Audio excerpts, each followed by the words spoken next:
Jesus cura ansiedades. Nesse vídeo de hoje eu quero narrar a minha experiência pessoal, onde eu atravessei por crises de ansiedade e Jesus, pela sua misericórdia, me curou.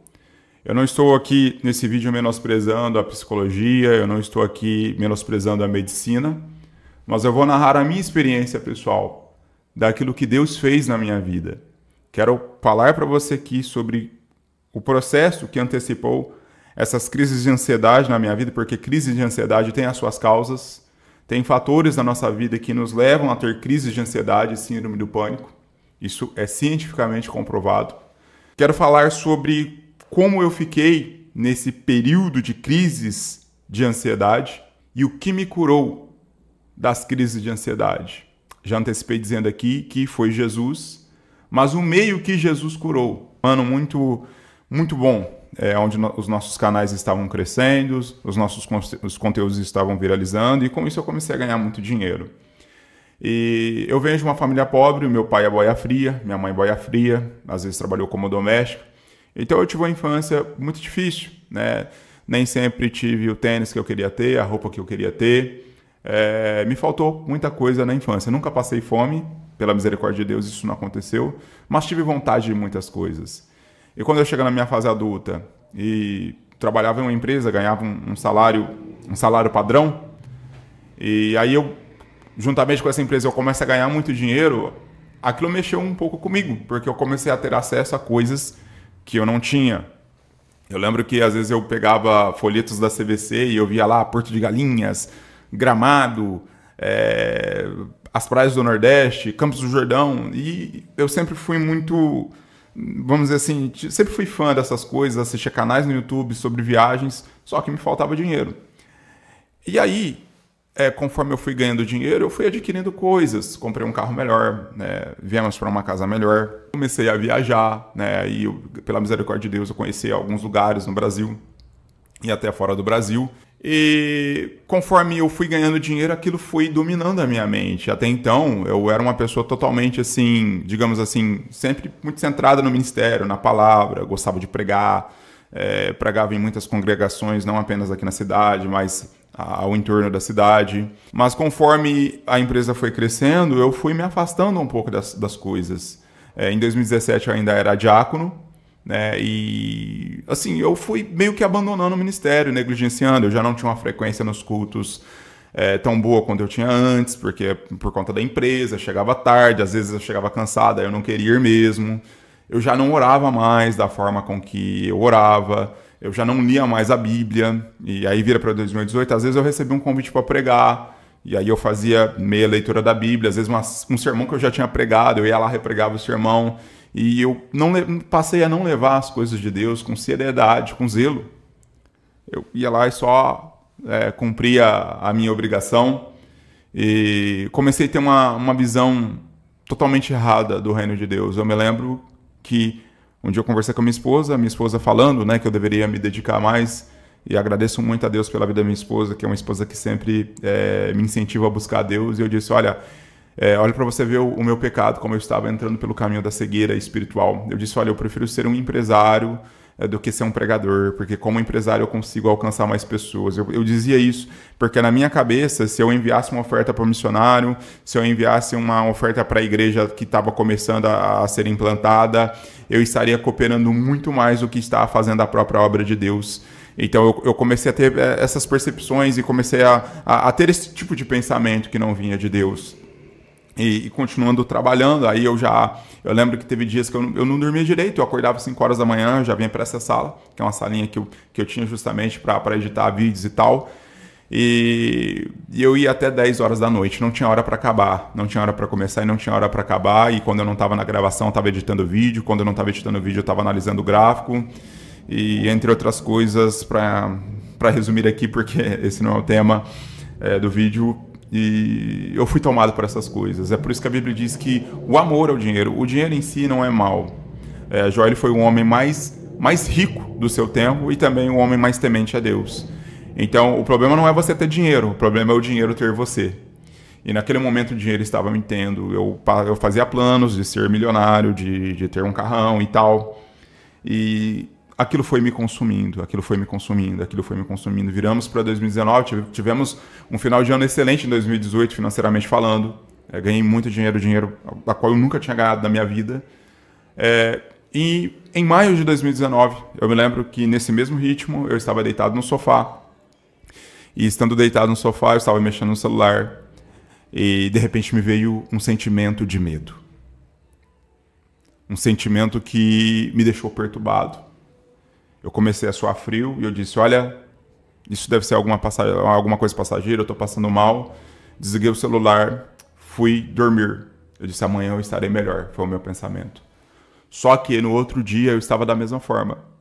Coração palpitando, suando frio e um sentimento de morte. Um sentimento de medo. Um sentimento terrível.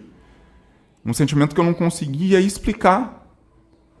E eu estava muito confuso com aquilo que estava acontecendo. E eu me lembro que na época ainda não tinha minha filhinha, tinha só o meu menino, a minha esposa foi levar ele na escolinha. E ali eu comecei a chorar. Eu sou uma pessoa muito dura para chorar, eu não sou tão sensível assim a chorar. Geralmente eu me seguro, mas eu comecei a chorar. Tem um amigo meu, um pastor missionário, que dirige uma igreja em Sousa, na Paraíba, pastor Edmundo. Se você for dessa região, talvez você conheça ele. Cajazeiras, Pombal, essa região aí. E eu liguei para ele, foi a primeira pessoa que eu pensei em ligar, porque ele é um grande homem de Deus. E eu expliquei a minha situação para ele, e como ele não é psicólogo, ele não soube entender o que estava acontecendo comigo, ele disse, olha, vamos orar, vamos orar. Lembro que após terminar de falar com ele, eu fui para o chuveiro, liguei o chuveiro e comecei a chorar. Eu chorava, eu não sabia por que eu estava chorando. Um medo que eu também não sabia explicar. E aí eu decidi não trabalhar naquele dia. Olha para você ver como é que são as coisas. Vim para esse quartinho, comecei a orar e aquilo não passava. Mesmo orando, parecia que não tinha ninguém me ouvindo. E eu fiquei o dia todo mal mesmo, sem saber ainda que isso era uma crise de ansiedade próxima da síndrome de pânico. No outro dia, eu fui orar também, decidi orar a Deus. Acordei de manhã, ao invés de trabalhar, tinha um rapaz chamado Zé, que ele tomava conta para mim de edição, gravação e tal, pedi para ele tomar conta. E eu decidi tomar aquele dia para orar. Então, o homem que não queria mais orar, que não queria mais buscar, agora estava na presença de Deus, todo humilhado. E eu comecei a orar a Deus, e conforme eu comecei a orar a Deus, o Espírito Santo começou a falar ao meu coração.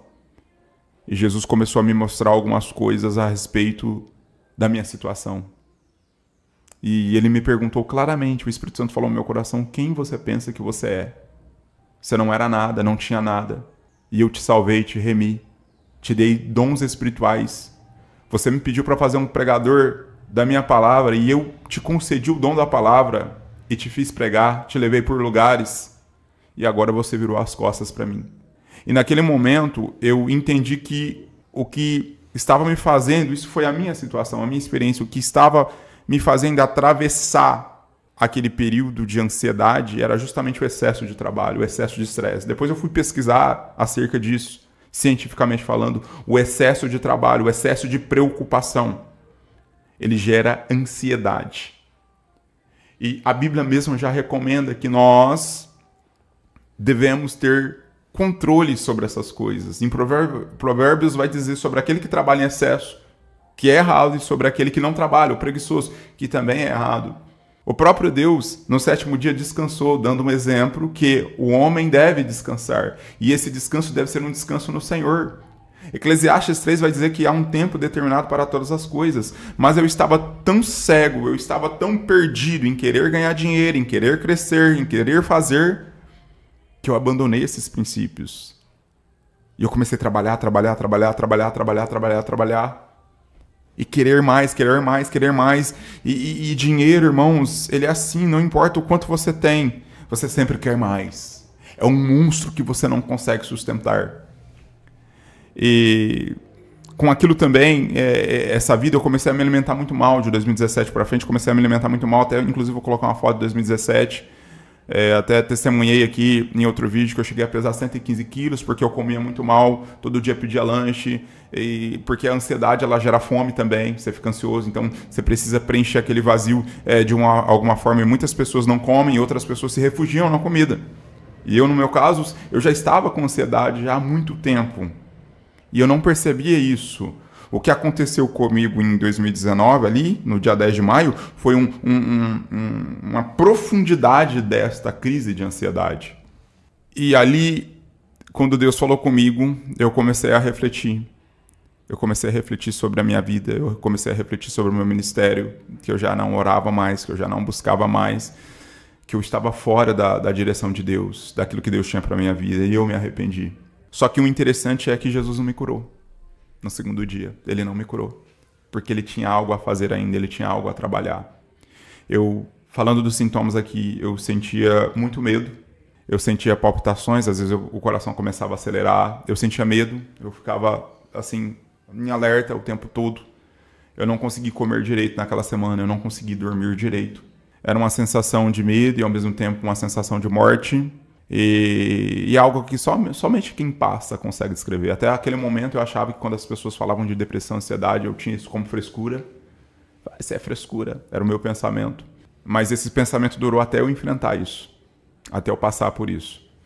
E aí eu decidi aliviar a carga de trabalho naquela semana e eu fiz uma coisa. Aí falando da cura agora, eu comecei a mergulhar na palavra de Deus. Eu lembro que eu colocava louvores e eu comecei a ler salmos, comecei a ler as escrituras sagradas e eu comecei a descobrir Deus. É tão interessante porque uma pessoa que é convertida a descobrir Deus, sim, eu comecei a descobrir Deus.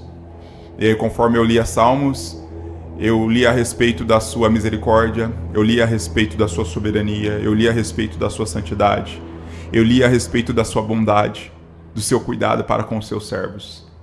Aí eu fui para os evangelhos, onde vai dizer que ele sabe até mesmo quantos fios de cabelo tem na nossa cabeça.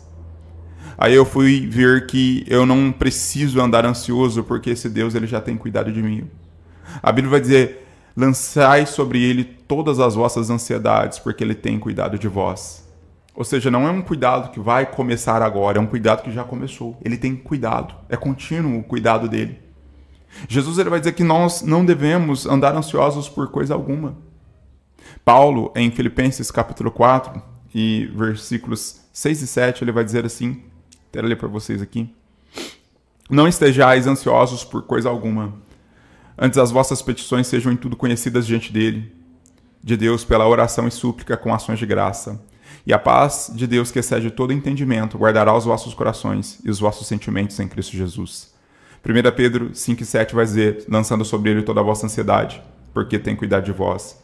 E conforme eu fui descobrindo a Deus pela sua palavra, até porque o Salmo 107, versículo 20, vai dizer da seguinte forma, enviou a sua palavra e os sarou e os livrou da sua destruição. Deus, ele usou a sua palavra como meio de me curar. Conforme eu fui comendo da palavra, conforme eu fui me alimentando da palavra, e eu passei a orar a Deus, a louvar a Deus, e os louvores também. Tem um hino da Nívia Soares, aquele lá, Aquieta Minha Alma, acho que é da banda Zoe, uma coisa assim, e dizia Aquieta Minha Alma, e conforme eu ia ouvindo esses louvores, conforme eu fui ouvindo a palavra, aquilo foi me trazendo paz, a paz que excede todo entendimento. E conforme eu fui descobrindo a Deus por meio da sua palavra, do seu amor, da sua soberania, do seu cuidado, que o Senhor ele não tem prazer na nossa oferta, mas sim na nossa obediência, na nossa fidelidade. Não adianta, você pode dar 10 mil reais de dízimo. O prazer do Senhor não está nisso. O prazer do Senhor está na sua fidelidade. Ele não quer ter o seu dinheiro, ele quer ter você. E eu fiquei uma semana assim. E quando completou uma semana, conforme eu orava a Deus, conforme eu buscava a Deus, conforme eu meditava na sua palavra, a sua palavra cura, eu fui sendo curado. Foi uma cura progressiva. E quando chegou ali no término dessa uma semana que eu estava muito mal, aquilo foi sendo dissipado, o medo foi indo embora, a preocupação foi indo embora. E eu passei então a entender que nada é mais importante do que estar debaixo do cuidado de Deus. E desde então eu tenho essa premissa na minha vida, que o cuidado de Deus é a coisa mais valiosa que eu tenho para comigo. Que enquanto eu trabalho nas coisas dele, ele cuida de mim. Enquanto eu faço a sua obra, ele cuida de mim.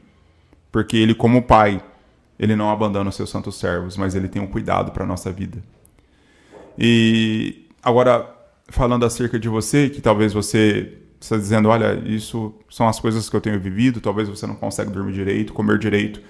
Talvez isso já não dura só uma semana, talvez faz anos que você tem tido crises de ansiedade, síndrome do pânico, e você tem tido que tomar remédios. E mais uma vez eu digo, não estou aqui para menosprezar a psicologia, não estou aqui para menosprezar a medicina, até porque muitas vezes Deus faz uso dela. Mas o que quero dizer para você também é que não podemos menosprezar também o poder curador de Jesus. Existem muitas pessoas que vão apenas atrás da medicina. Não que nós devemos negligenciá-las, mas nos esquecemos que muitas das vezes a cura para nós está em Jesus. Jesus cura todas as coisas. É Ele quem sara, perdoa as nossas iniquidades e sara todas as nossas enfermidades. E eu digo para você que talvez você precisa identificar o que é que está causando essa crise de ansiedade na tua vida. Faça uma análise da sua vida. Eu identifiquei a minha, era o excesso de trabalho, o excesso de preocupação com o dinheiro. E talvez na tua vida é algum trauma, é algum rancor, é algum medo, é alguma situação, algum perdão que você deixou de liberar. É uma coisa que aconteceu há 10 anos atrás e você fica alimentando essa causa. É um divórcio, é uma perca que te deixa ansioso e você agora desconfia do cuidado de Deus. Você não consegue confiar mais no cuidado de Deus sobre a tua vida. Você não consegue mais dar as mãos para Deus e caminhar com Ele, porque você tem desconfiança. Desconfiança e você entende que Ele pode falhar com você, mas Ele nunca falhou com você. Ele tem cuidado de nós, em todos os momentos, em todas as circunstâncias. A Bíblia vai dizer que nenhum pássaro cai do céu sem a permissão do nosso Deus. Ele está no controle absoluto de todas as coisas. E talvez você está sofrendo porque você não entendeu ainda o amor de Deus, a misericórdia de Deus, a compaixão de Deus pelas nossas vidas. A Bíblia diz que quando Jesus se encontra com a viúva de Naim, naquele cortejo fúnebre, a Bíblia diz que Jesus teve compaixão dela. O nosso Jesus é um Jesus que se compadece do nosso sofrimento. O nosso Deus não é um Deus sadomasoquista que quer ver os seus filhos sofrendo, mas muitas das vezes Ele permite esse sofrimento a fim de nos curar de outras coisas que são nocivas à nossa saúde espiritual, que é o pecado, que é a desconfiança, que é a falta de fé. Então, entenda uma coisa, identifique isso na tua vida. O que é que te causa medo, o que é que te causa insegurança? E lança tudo isso em Jesus. E de Jesus, fala para Jesus, como diz Filipenses 4:6, faça diante dele conhecida todas as tuas petições e diz, Jesus, eu tenho medo disso, isso me causa desconforto, isso me causa medo, isso me causa insegurança. Coloque tudo isso debaixo dos pés de Jesus e diga, Jesus, eu estou pronta para ser curada por ti. E nesse momento eu quero orar, eu quero interceder pela tua vida. Depois dessa semana, até então eu não tinha identificado que era crise de ansiedade, eu fui conversar com o presbítero Josivaldo, um irmão muito usado por Deus. Ele é psicólogo, além de presbítero, é psicólogo. Fui conversar com ele. E aí que ele foi me dar o diagnóstico dizendo que eu tive uma crise de ansiedade próxima à síndrome de pânico. Porque eu já tinha medo de sair de casa. E talvez nem mesmo você sabe o que está acontecendo com você, a causa. Mas Jesus é o mesmo ontem, hoje e eternamente. E se esse vídeo chegou até a tua casa, é porque isso é uma resposta para a tua vida. Vamos orar? Soberano Deus, eterno Pai, em nome do seu amado Filho Jesus de Nazaré, apresento a vida, Pai, deste irmão, desta irmã que sofre com crises de pânico, com crises de ansiedade. Essa irmã, este irmão que toma remédio para dormir, que não consegue dormir direito, comer direito, já não consegue mais viver a vida. Mas o Senhor é o Deus que salva, o Senhor é o Deus que perdoa os nossos pecados, o Senhor é o Deus que manifesta poder e graça. Visita esse irmão, essa irmã agora e traga cura para a vida dela, para a alma dela. Que a partir deste dia de hoje ela possa comer. Que a partir deste dia de hoje ela possa dormir. Que a partir deste dia de hoje ela possa desfrutar da sua vida na paz do Senhor, na graça do Senhor, porque a Bíblia diz e nos promete que a tua paz, que excede todo entendimento, vai preencher os nossos corações. Então que essa pessoa, a partir deste momento agora, tenha a paz do Senhor sobre o coração dela. Que ela seja dominada, envolvida por esta paz, por este amor, por esta graça, por essa misericórdia. E que a partir deste dia de hoje ela entenda a tua soberania, ela entenda o teu cuidado e ela confie em ti. Que teu Espírito Santo toque essa pessoa agora, em nome de Jesus. Bom, é isso, irmãos. Que Deus abençoe grandemente a sua vida e seja curado em nome de Jesus. Não se aparte dessa palavra. Leia a Bíblia. Esta palavra tem poder para purificar as nossas mentes e os nossos corações e dissipar qualquer tipo de ansiedade. Não apenas leia, mas creia e se alimente desta bênção que o Senhor Jesus deixou para nós. Fica na paz.